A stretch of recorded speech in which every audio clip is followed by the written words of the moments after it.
बोल बजरंग बली की जय।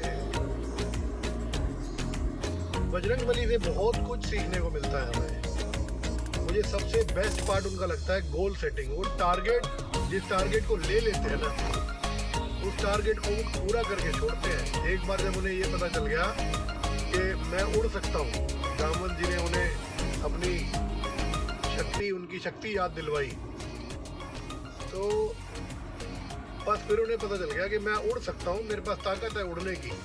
तो फिर तो वो रुके नहीं, फिर तो रास्ते में वो राक्षसी सुरसा आई या फिर कितने सारे उनके बीच में बाधाएं आई। कहीं उन्होंने अपनी बुद्धि का इस्तेमाल किया, कहीं बल का इस्तेमाल किया, कहीं धैर्य का इस्तेमाल किया, लेकिन वो जब तक लंका पहुंच नहीं गए वो रुके नहीं। ऐसे बहुत सारे टारगेट उन्होंने पूरे किए। और एक और बात जो मुझे सीखने को मिली, उनके अंदर अहंकार नहीं था बिल्कुल भी। वो कितने बड़े से बड़े काम करते थे, लेकिन उसका क्रेडिट वो दूसरों को दे देते थे। मैंने एक जगह सुना था, एक लीडर बहुत अच्छी बात बोल रहे थे कि जब वो लंका से वापस आ गए सीता माता की पूरी खबर लेकर के, और आ करके उन्हें जब पता चला श्री राम को कि ये हनुमान ने किया, तो उन्होंने बोला कि नहीं, ये तो मैंने नहीं किया, ये तो आपने किया, ये तो आपका आशीर्वाद था, मैंने नहीं किया। मतलब वो क्रेडिट लेने को ही तैयार नहीं थे। तो यहाँ पर हमें एक बात समझ में आती है कि वो कितने बलशाली थे, कितने ताकतवर थे, कितना उनके पास ज्ञान था, कितनी नॉलेज थी। लेकिन कहीं भी हर जगह बस वो ये कहते थे कि मुझे तो नहीं आता, ये मेरी वजह से नहीं है। वो हर जगह क्रेडिट दूसरों को देते थे। ये एक बहुत अच्छी बात मुझे सीखने को मिलती है।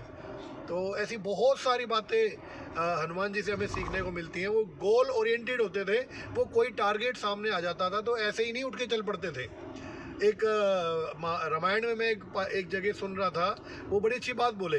वो बोले जब श्री राम भगवान ने टारगेट दिया कि आप सबको, जब पूरी वानर सेनाएं सब इकट्ठी थी वहाँ पे, तो भगवान श्री राम ने टारगेट दिया कि सबको जाना है और ढूंढ के आना है, सीता माता को ढूंढ के आना है। तो ऐसे ही नहीं चल पड़े। सारे वानर जो थे, कोई उत्तर दिशा में चला गया, कोई दक्षिण में, कोई पूरब में, कोई पश्चिम में, कोई कहीं, सब लोग चले गए। लेकिन हनुमान जी चुपचाप खड़े हुए ये बोल रहे थे कि अगर मैं अपने टारगेट को पूरा कर पाया तो मैं ढूंढूंगा कैसे, निशानी तो दो। ये एक बहुत बड़ी बात यहाँ से हमें सीखने को मिलती है कि जब हमें टारगेट मिल